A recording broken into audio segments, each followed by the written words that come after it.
जब कह दिया कि कथा का सबसे बड़ा मूल्य क्या है, बड़ा कथा का मूल्य है तुम्हारे हृदय में लौल्यता हो, लालसा हो, ललक हो और आंखों में पानी लेकर के बैठोगे तो लगातार कथा यूं ही बरसती रहेगी, चलती रहेगी और कोई चीज कथा को बाहर नहीं निकाल सकती। बाकी सब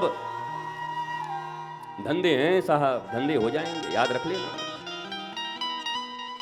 और नागपुर बहुत पवित्र धरती है। नागपुर की धरा पर धर्म की ध्वजा लहराती रहती है।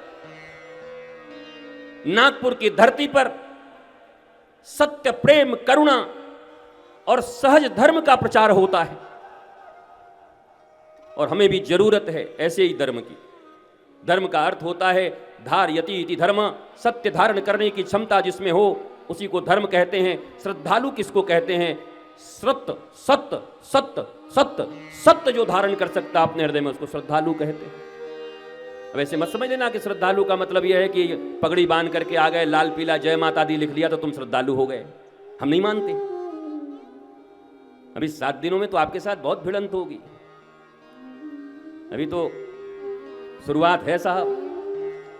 अभी 7 दिनों में आपके बहुत से चीज खंडित हो जाएंगे। आज तक जो आपके मस्तिष्क में था वो कहीं ना कहीं बिखरेगा, टूटेगा। ओ ऐसा, हम तो ऐसा समझते थे। जीवन के प्रश्नों का, जीवन में जितनी कुरीतियां हैं, जीवन में वो चीज जो तुम्हें तुम्हारे मस्ती, आनंद, प्रेम और शांति से रोके हुए हैं, उन चीजों को तोड़ने आया हूं मैं। छेनी और हथौड़ी से तोड़ दूंगा, पर पत्थर की तरह तुम्हें बैठे रहना होगा। पत्थर चुप रहता है, इसलिए कोई भी शिल्पकार उस पत्थर से कभी हनुमान जी को, कभी राम जी को, कभी कृष्ण को, कभी जगदम्बा को प्रकट कर लेता है। पत्थर भी अगर लड़ने लगे कि तू एक छेनी मारेगा तो मैं उठ के तेरे माथे पे गिर जाऊंगा, तो कौन बनाएगा बताओ? कोई शिल्पकार बनाएगा। तुम्हें भी पत्थर बनने होंगे। पत्थर का अर्थ होता है स्थिर, अचल, स्थिरता।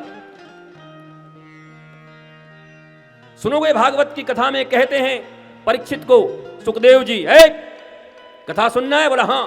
बोला जितासना, जितसंगा, जितेंद्रिय, जितश्वास, ये 4 चीज पहले कर ले फिर कथा सुनाऊंगा। जितासनो, पहले आसन जीतो। आसन जीतने का अर्थ यह है कि बैठो एक तरीके से। हाँ, योग मत करना। बाएं तरफ बैठने का मन करे बाएं तरफ, सोफा पे बैठने का मन करे सोफा पे। मैं तो यहां तक कहता हूं, बुरा मत मानना, आपको अच्छा लगे ध्यान से सुनना हो, खटिया ले आओ और बढ़िया खटिया पे सो के सुनो। सुनना महत्वपूर्ण है। कैसे सुनते हैं ये महत्वपूर्ण नहीं है, सुनना महत्वपूर्ण है। What's your process is not important, what's your motive is more important. तुम्हारे तरीके क्या है ये इंपॉर्टेंट नहीं है, तुम्हारा उद्देश्य क्या है ये इंपॉर्टेंट है। मंदिर में जाकर के भी अगर तुम्हारी दृष्टि कुदृष्टि बनी हुई है तो मंदिर में पहुंच करके भी न काली, न दुर्गा, न राम, न कृष्ण तुम पर प्रसन्न हो सकते हैं। और फिर बात तो ऐसी है कि नामदेव की तरह कुत्ते के पीछे भी दौड़ दाओ तो कुत्ते से विट्ठल प्रकट हो सकते हैं, कुत्ते से भी भगवान प्रकट हो सकते हैं। हरि व्यापक सर्वत्र समाना, प्रेम ते प्रकट हो ही मैं जाना। हरि व्यापक सर्वत्र समाना, प्रेम ते प्रकट हो ही मैं जाना। जितने वो पूजा घर में हैं, जितने तुम्हारे ड्राइंग रूम में हैं, जितने डाइनिंग रूम में हैं, उतने ही वॉशरूम में भी हैं। ये मत समझना कि वॉशरूम में भगवान नहीं है। नहीं, वॉशरूम में पता नहीं आदमी क्या क्या करते रहता है, भगवान है, भगवान वहां सबसे ज्यादा है। ध्यान रखना इस बात को। उसकी निगाहें हर जगह। ये सीसीटीवी तो जहां लगाओगे वहां लगेगा, पर वो इनबिल्ट सीसीटीवी है, तुम्हारे ही भीतर रहता है, उससे कहां छिपोगे।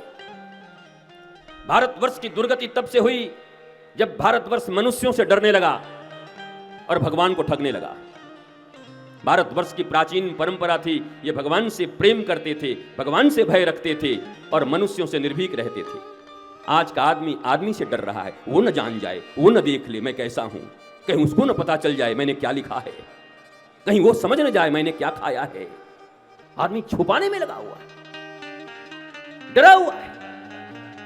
और जो ईश्वर हर समय तुम्हें देख रहे हैं, तुम्हारे ही भीतर हैं, हरि व्यापक सर्वत्र समाना, तुम्हारी श्वासें बन करके, तुम्हारे धड़कन बन करके, तुम्हारे भीतर खून बन करके दौड़ने वाले वही हैं, तुम्हारे भीतर ऑक्सीजन भी वही हैं। उनसे तुम भय नहीं रखते, उनसे प्रेम नहीं करते, क्योंकि उनके एग्जिस्टेंस को तुमने नकार दिया है। विधर्मियों ने तुम्हें सिखा दिया है भगवान होता ही नहीं है। और जिसके जीवन में भगवान नहीं, ईश्वर नहीं, शाश्वत नहीं, विष्णु नहीं, विष्णु का अर्थ विराट होता है। विराट, एक्सपेंशन, विशालता।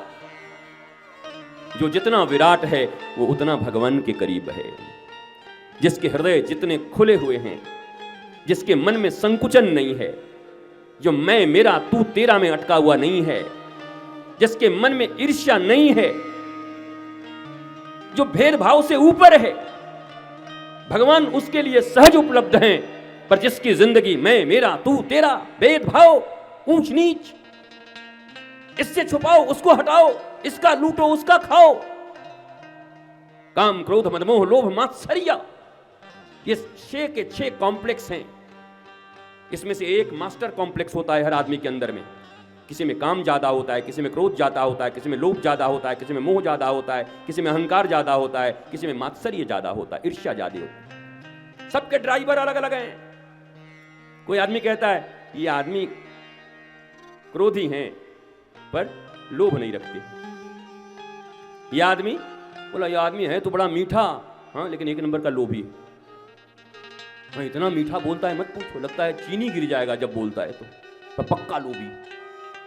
ये बोला ये आदमी ठीक ठाक हैं, जलते बहुत हैं दूसरों से, डाह है इनके भीतर में, ईर्ष्या है, जेलस है इनके भीतर में।